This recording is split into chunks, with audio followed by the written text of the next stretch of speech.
Welcome. In this tutorial, I'm gonna show you or teach you how to mute a song on Instagram using your mobile device.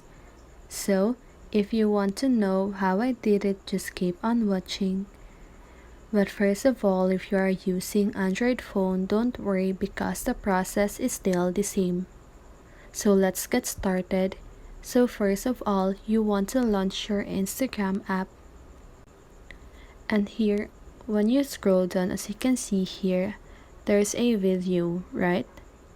And at the lower right side of the video, you can see the speaker button.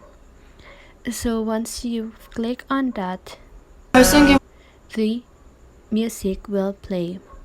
So if you don't want the music, just go ahead and mute the video by clicking the speaker button at the lower right side of it. So that is how you do it. I hope this video helped you, and if it did, make sure to like, subscribe, and hit the bell notification so you won't miss a video. See you on the next one and have a great day.